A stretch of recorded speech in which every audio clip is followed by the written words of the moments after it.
No matter how great your product market fit is going to be, it's going to change. But you want to understand that product market fit is not a destination, it's a journey. Biggest companies change, the best products change, and the customers and what they need and what their problems are constantly keeps evolving.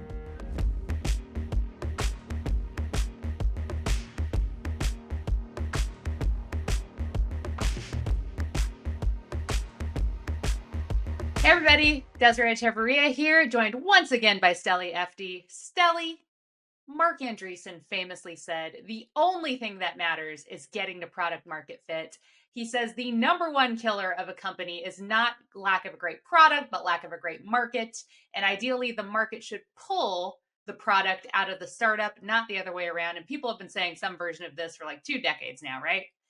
And yet, 34% of startups fail due to lack of product market fit. So, if one out of every three startups is failing to achieve it, what exactly are they getting wrong? That's what I want to discuss in this episode. So, first things first, what are some signs that you have achieved product market fit as a B2B SaaS startup? Well, the signs of product market fit should be more success than you can handle, right? Like when customers can't stop talking about your solution, when more and more companies and customers gravitate towards it, when they use it more and more and in more expensive ways than you originally anticipated, when things start falling apart because of the growth you see and the engagement, the usage, the enthusiasm, usually you're doing pretty well, right? And if that is sort of a pull rather than a push, you're not achieving that because you're spending hundreds of millions in shoving it down the throat in the market, but sort of the market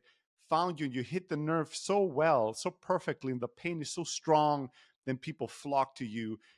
Usually it's not hard to detect that you hit product market fit. The issues that we're probably going to discuss a lot more is when people hallucinate it, and when people want it to be so when it not ain't really the case. Let's talk about that because a startup can chug along for kind of a long time without even realizing that they haven't achieved product market fit yet. Can you tell me some signs that founders mistake for product market fit? Like you said, hallucinate a little bit. Yeah, and I actually wanted to comment a little bit on the 30% or 34% mark. That's sort of like, that may or may not be true. I would assume that it's even higher than that, because the stronger the product market fit, the more forgiving the market, the world will be for all the mistakes that you make. You could do terrible in many, many, many areas. If your product market fit is super strong, you will still grow, you will still succeed, right? You can't, it's almost hard to kill what you've built then. It's very rare that a company has that level of product market fit where it can't sort of stop success from happening no matter how hard it tries. But it has happened in the past. There's many examples of that. Now, when it comes to and any company that's like a little bit lower than just like bombastic product market fit, will have to substitute for a bit of work, right? Or a lot of work. The signs that you might not have it or not have it enough are correlated to how difficult or uphill many battles feel, right? So, how difficult is it to convince somebody to pay for your solution? If it takes a tremendous amount of effort and tremendous amount of fight, it usually means something ain't right yet. Like there's something missing, and you have to substitute for it with tremendous energy. When maybe buying is easy or selling is easy, but then adopting and using is very difficult. You're like, everybody wants to buy this, but nobody's using it, or they're not using it enough, or they don't see enough value once they used it. They were enthusiastic about the idea of what it could do, but the reality of what it can do is just not delivering at the same level of enthusiasm. That usually points to, yeah, you might not have product market fit to the degree that you really want. And then when it is incredibly hard to retain customers and to expand with them, right? When they buy, they're enthusiastic, they want to buy it easily, and they adopt it and they start using it and they see some value early on, but it's not enough for them to keep using it, keep having it as a priority, or even want to use it more and give you more money to get more from you. Those would be the three things I think that would speak to maybe you're not as close to product market fit as you wish to be. That makes sense too. Like in the beginning, it sort of sounds like in the beginning, it's how much or how little friction is there to convince people to try your solution. And maybe as time goes on, naturally, it's going to be measuring retention, like, or usage. How much are people using it? I remember you once said a lot of times early startup founders will mistake early growth for product market fit, like get a little too enthusiastic. Could you talk about that and sort of the ways that founders fool themselves into thinking, into this false sense of security? Yeah. So the challenge is this: as a founder, you're hopefully, by design, very optimistic, right? You're very enthusiastic, very high energy, very optimistic. You want to believe, which is part of what's going to help you create something that didn't exist, right? Will help you convince people to try something that didn't exist from somebody they didn't know. So that optimism is essential, but it also can be the reason why you don't see the warning signs or the issues early enough, or you're not realistic enough about the shortcomings and things that aren't quite working as much as you want. A lot of times in the early days, the first indicator is growth, right? Like if you can grow, that's the quickest and easiest way for the market, employees, investors to believe that you are onto something special, that you have product market fit, that you've accomplished something, that you built something people want, right? And so founders optimize for growth, right? How can we grow the number of the traffic, the signups, the customers? How can we grow these top sort of line numbers and KPIs as quickly as possible, to prove to the world that this is going to be a really exciting company? And you can do that. Sometimes you can do that, and there was a time where this was super super sexy with growth hacks. Like you can come up with cool little ideas that would stimulate growth in ways that are non-organic, and that will sort of mimic product market fit because you get such adoption or such traffic or such attention. And because people want to be early in on a startup that is potentially going to be a unicorn or exceptional story, they'll see that curve that goes up and to the right really steeply in a hockey stick, and they want to just want to be in. And many founders optimize for that, and they'll, if they can do something that creates a hockey stick, they will feel like mission accomplished. They will feel like we're winning, we're succeeding, and they're gonna keep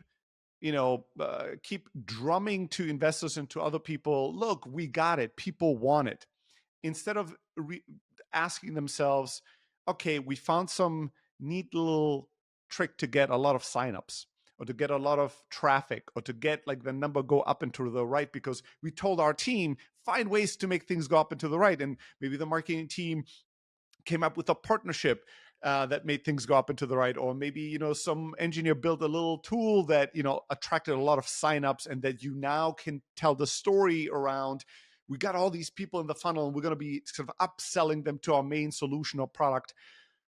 And not that growth isn't important; it's crucial, and that all these things could be very, very good, but they don't equal product market fit, right? They could be just methods of distribution. They could be methods of virality. You can get a tremendous amount of people to take a look at something today. It's just 1 or 2 clicks away, right? You might have something that spreads really quickly. Lots of people sign up, put in their email, but then they don't use, they don't engage with it, they don't pay for it, and they don't grow with it. So I think it's that hyper focus on the early days on the accurate thing, which is growth, but then like wanting to call mission accomplished too early, right? You got step one and you just want to call it a day, like be like, we got this is working.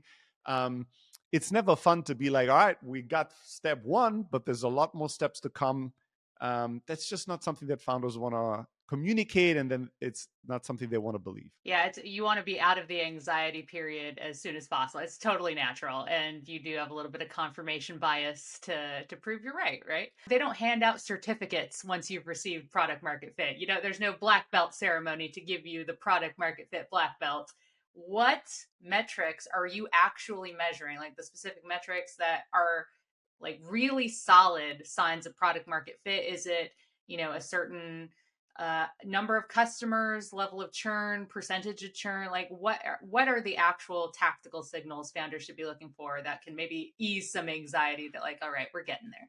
I believe that so there's metrics to look at, but then there's also sort of intangible signs, a sense, an energy that you're looking for with your customers in your market. But if there were two things you want to look at, is you want to look at some strong drivers for both growth. A lot of people want to adopt your solution, buy it, or seek it out, and retention. If I could only have one, I would look at retention first and foremost and say, if the people that buy your product stay with you forever and want to spend more and more money with you, you're going to be fine, right? Now, maybe one of the issues is that you have exceptional product market fit in terms of a very, very, very small niche, and in very rare cases maybe you have a small niche that just is not big enough, right? Like you won't be able to grow enough with these customers retaining and expanding. They're not enough of them out there. They're not paying you enough money. So maybe you've accomplished something really, really great, but for a niche that is just too small. But that's very rarely the case. So if I could only optimize for one thing, it'd be retention, usage, expansion. It would be these metrics that you'd want to see be exceptional. If you can pair that with great growth demand, then then you're on the money. Then you're like really rocking and rolling. But it's not never only about the numbers, right? Like you want to look at the numbers, but then you really also want to look at just when people talk to you, your customers talk to you, how do they talk about the solution? How enthusiastic are they? How essential is it to what they're trying to do? How impactful is what you're doing to their life, to their business? You want to pay attention to that and how they speak about sort of your solution, your product, in comparison to how they speak about the rest of the market, or how the market typically speaks about products in that space. So you want to pay attention to sort of the quantitative as well as the qualitative feedback and signals you're getting from your customer base and from the market. But you want to understand that product market fit is not a destination, it's a journey. You can have something that's exceptional today, tomorrow everybody else has copied that specific feature that got all the excitement, and all of a sudden your customer base is deflating again. People aren't seeing what makes you so special. So just because you have product market fit doesn't mean that you get to keep it, like a certificate for the rest of your life. You got to reestablish it every single day. But if I could only pick one metric, it'd definitely be sort of retention, engagement, expansion. Like what do customers do or users do with it is more important than how many new people can I get to take a look or quickly touch the product. Let's talk about that a little, actually. Have you ever seen startups achieve a product market fit or like really strong signals of product market fit that then lose it? How do you fall out of it? And what does that look like? What causes that? Well, typically, what causes that is that you know the world is changing, right? Which is a kind of like inevitable and guaranteed, and that then it can be just one factor in the world changing that affects your product market fit, and it could be a combination. One is that your customer's life is constantly changing, their priorities, their pain points, how they live, who they sell to. As these things change, your product will have to evolve with it, or there'll start to be a gap between your customer today versus your customer 5 years from now, right? Like AOL, whatever the messenger thing was that they had, that amazing product market fit, kind of introducing the first group of internet users to how to use the internet, right? But the world evolved, the internet evolved, users evolved, products evolved, and AOL Messenger didn't, right? So it didn't stay on top of the curve and so fell out of product market fit. Same with a company like Yahoo, right? There was the first search engine. They're like amazing product market fit. You could go there, you could search the web, amazing. But then there was another company that came along, right? And they did it way better than Yahoo. And boom, all of a sudden, they didn't have product market fit anymore. So there's many, many such cases. It could be that your custom, like maybe the competition isn't changing, but your customer's life needs are changing. Usually it's a combination. There's your customer, they're changing. There is your competition, that is changing. And then there's broader market forces, new technologies show up. Maybe there's, the world is changing, your economy, the whatever it is, things are changing in the world at large that sort of trickle down to your customer base, trickle down to your product. Channels change, right? Sometimes there are companies that just have really figured out how to acquire a certain type of customer in a certain type of way better than anybody else. Their product is good, but they have more of a marketing product fit than a product market fit, right? They're just like exceptional in acquiring Ah, people, that's a good point. right? They're exceptional at acquiring people in a certain way. Nobody else can do quite as well as them. But then all of a sudden, that channel disappears. Boom. Now you're in trouble again, right? And you see maybe the Blockbuster is a great example, right? Like just having these locations, having a retail empire, knowing how to have video stores everywhere in the US, it's a pretty strong competitive advantage. But then all of a sudden, there's a shift in technology, and people try to, people figure out that they can get their movies through a quicker and easier and cheaper medium. And now all of a sudden, the way you acquire customers is not through locations anymore. It's through the internet. And if you're, and there's a new competitor that's better at that than you. Um, so yeah, like things are constantly evolving, which is why it makes business both fun but also very challenging. Is that you, no matter how great your product market fit is going to be, if you get lucky enough to even have it ever, right? No matter how great it is, congratulations, it's going to change. At some point, you're MySpace and you're crushing the world, and then there's a Facebook, and then you're Facebook, and then there's an Instagram, or then there's like a TikTok. Like just nothing will stay the same. Obviously, end consumer trends in markets and products will move much faster usually than kind of B2B solutions. But even in B2B, the biggest companies change, the best products change, and the customers and what they need and what their problems are constantly keeps evolving. Well, I still use AOL Instant Messenger, by the way. That's my primary. Of Find me, course, emo Desiree. of course you do. uh, Of course you do. yeah, what if like Yahoo was still my search engine and I'm like your marketing person? Anyway, we've talked about how you can spot product market fit. We've talked about the gray area. Are there any red flags? Like what are some signs of this is a very poor product market fit, or are there any? Are there just too many to quantify? I mean, there's a ton. I'd say that in many cases, when founders say, "Well, look at how great, look at how amazing we do at acquiring customers, and look, um, we get to keep them." But then when you look at, oh, how do these customers use the product? You find that there's no engagement. Oftentimes you see that, founders will, hack their way to make numbers look good, right? Not just for the external world, for themselves as well. So, you might have a product where every customer has to sign a 3-year contract. Congratulations, they aren't churning, but that doesn't mean that that you have great retention. We have to wait 3 years to know what your retention looks like, right? And this is a great example. This is like what makes enterprise sales so complicated but also so lucrative, is that you sell much larger deals that are very locked in.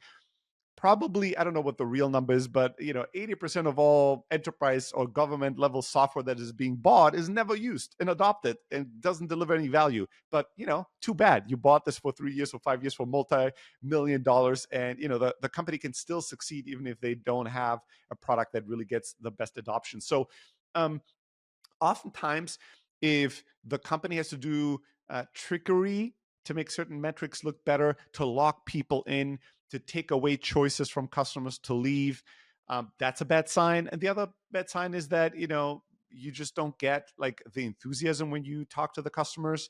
They're like sort of like shoulder shrugging. Yeah, we're paying for this, and then when you ask them, why do you pay for it? What is it about it that delivers value? If the customer doesn't have good answers, if they don't have like really great answers, and it's sort of just like I don't know, somebody bought this, but there's nobody that sees the value very clearly and is enthusiastic and locked in, that typically is a bad sign, even if the metrics early on look good. They're not churning, they keep paying you, but you start wondering, well, if they're not that committed, excited, and sold on it, then how easy would it be for a competitor to switch their mind, or for a market innovation to switch their mind, right? Like it seems like you don't have a real advantage by delivering so much value and having such a great fit to that customer that you're an essential product for them. Yeah, I bought a home security system for my house. This is a new house, moved in. They're like, "Oh, it's a smart home. You just have to sign up for the security system, 3-year contract." I said, "I don't even know what I'm going to want in 3 years," but I signed up for it because it was so easy and it was right there.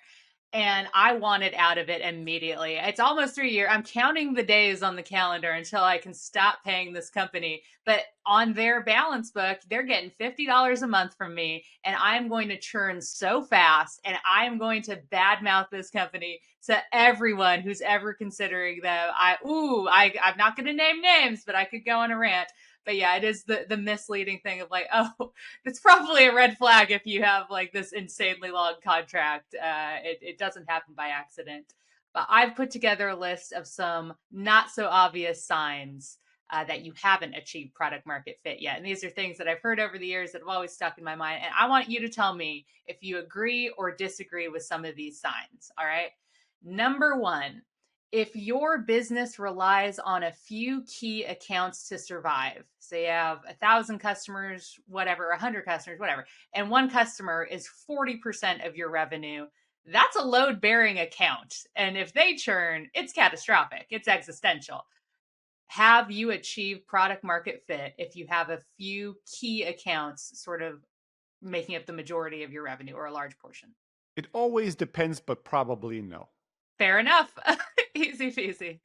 Like, let me say this so I don't have to say this for every thing that you bring up. Yeah. Everything always depends, Yeah, right? of If I course. could give three answers that apply to every human on earth forever, that'd be amazing. But that's not how the world works. But so it always depends. But yeah, if you have one or two customers that make up 90% of your revenue and you have thousands of others, that's probably an issue and you don't really have product market fit. Second one, if your prospects leave your demo surprised by how your product works. And I think it's almost like a misleading indicator of like, oh, are we wowing people with the demo? I think that's something different. Or is it, they shouldn't really be that surprised by how it functions.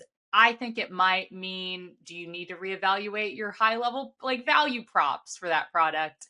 But what do you think about this? I want your take. I would rephrase it. If people are disappointed, Oh, okay. confused, or depressed after your demo, right? Or overwhelmed. These are all bad signs. If they're like coming in with more energy than they leave, and they feel overwhelmed, stressed, worried, disappointed, or confused, yeah, that's a very bad sign. Now, if they are amazed, wowed, surprised that it's even way better than they expected, it's probably a very good thing. Hmm. But yeah, if they are disappointed, it's not good news. I like that reframing. If their energy level has changed by the time they leave you, that's probably a bad sign. Okay, number three. If you're, this one's a little controversial, and I don't know if even I agree 100% with it. Like you said, a lot of it's going to depend. But if your business relies on another business to function, for example, does your business rely on some sort of integration with another website or a algorithm of some kind that you don't have any control over? Maybe you're scraping another site. Maybe you need a feed of data coming from another company that they could turn off that hose at any given time, whatever. I've seen people make the argument that if you don't have that inside visibility into another company's roadmap, you know, can you, and you build on top of their product anyway, can you actually say you have product market fit? I think you can. Okay. That sounds like bullshit to me. So that is a separate thing, right? If Yeah. you overly rely on somebody else's technology, there's a strategic risk there, right? Like that might be very true, but you could do incredible things, right? That wow people, and rely on most of us rely on some other technology or platform. Nobody has sort of invented everything on their own. Um, right? So like you are ChatGPT, but you rely on NVIDIA chips to deliver that. Well, NVIDIA chips relies on some silicon supplier. Like everybody relies on something. I don't think that utilizing or relying on other people's technology necessarily means you don't have product market fit. Now, if you have less reliance, there's less risk. But I don't think that reliance negates you putting together something that really drives amazing value to a certain customer. So no, I would disagree on this one. I think I'm with you on that. I think if you're doing like a SWOT analysis of your company and it's the threat, right? The T column, you want to put that maybe at the very top of your T column. This other company could change their algorithm tomorrow and we'd all have to scramble to fix it. That's a threat, but I would tend to agree with you on that. Okay, last one. You've already touched on this a bit, but I wanted to sort of put a finer point on it. If very few customers want to write your product a review, so maybe you have, 15, $20 million in ARR, but you can't even incentivize your customers to write a review. It sort of speaks to an indifference. Is that sort of a leading indicator that something might be wrong? Could be, yeah. If people don't want to speak to you and your company, and they don't want to speak about you or your company, that's a red flag. Hmm. Like, why? Could I imagine some scenario where people are over the moon happy, but they just don't want to advertise that? Maybe they don't want their competitors to know about this. Maybe they are just in an industry, I don't know, like security or something else, where they're like, I'm not going to write anything out there publicly in my name. Your buyer, maybe the type of person that just doesn't do that as much. Maybe, although it's a bit of a stretch, but I would say yes. Typically, if your customers don't want to be identified as your customers and don't want to say good things about you, that's an issue, and you need to find out why. And usually, it's because they don't really love your product, or they have issues with it, or they're thinking about leaving. And so that again points to you probably don't have as great of a product market fit as you would like to have. Yeah, they're not in love with you. They've friend zoned you. You don't want to be in your customer's friend zone. All right. Well, that's all the questions I have today for product market fit. Steli, thank you once again for taking the time to talk to me. Until next time, everyone. Bye bye.